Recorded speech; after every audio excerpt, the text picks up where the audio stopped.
জায়গা যেখানে আমি শুরু করেছিলাম 2003 থেকেই। আমার শিক্ষা জীবন থেকেই আমি একেবারে জড়িত এবং অনেকদিন আমি ল্যাঙ্গুয়েজ ক্লাবের প্রেসিডেন্টও ছিলাম। শিক্ষা নিয়ে যে আগ্রহের দরদ সেটা আমি খুব কাছ থেকে দেখেছি।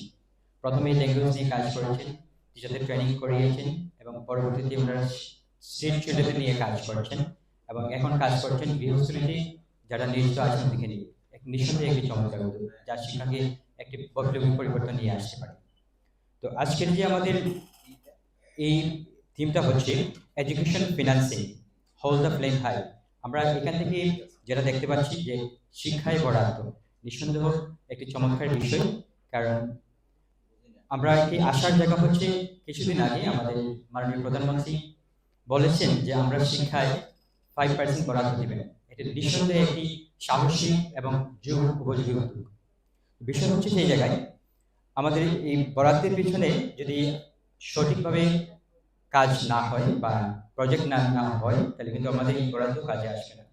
আমরা ইতিমধ্যে শুনছি যে আমরা ক্লাসরুম এবং স্মার্ট বোর্ড নিয়ে আসতে পারছেন।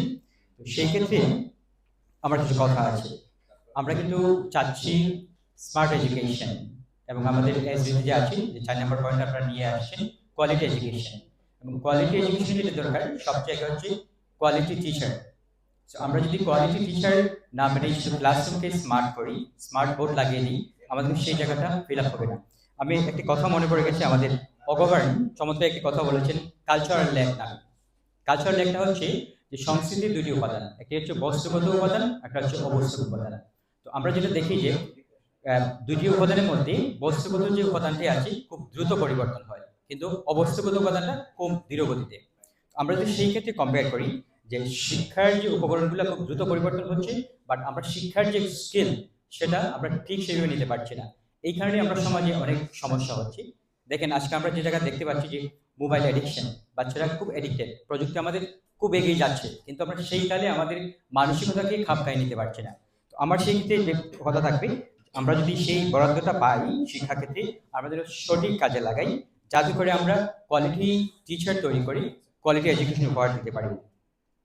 আরেকটা বিষয় যেটা আমাদের বিপ্লব নন্দী স্যার বলেছেন যে বাচ্চারা এখন অ্যাটেন্ডেন্ট ডিফিসিটিতে ভুগছে।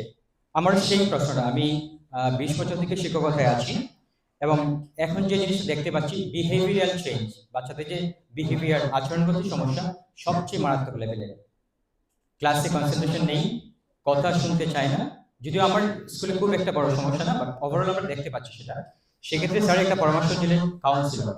আমার পরামর্শ হবে এখানে কি কি কাজ করা যায় বাচ্চাদেরকে এই জিনিসটাতে কাজ করার জন্য।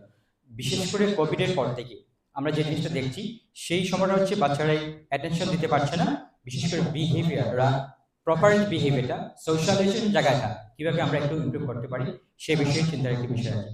আমার বক্তব্য থেকে সবাইকে অসংখ্য ধন্যবাদ জানিয়ে শেষ করছি। আসসালামু আলাইকুম। ধন্যবাদ আপনার চমৎকার সুন্দর বক্তব্যের জন্য।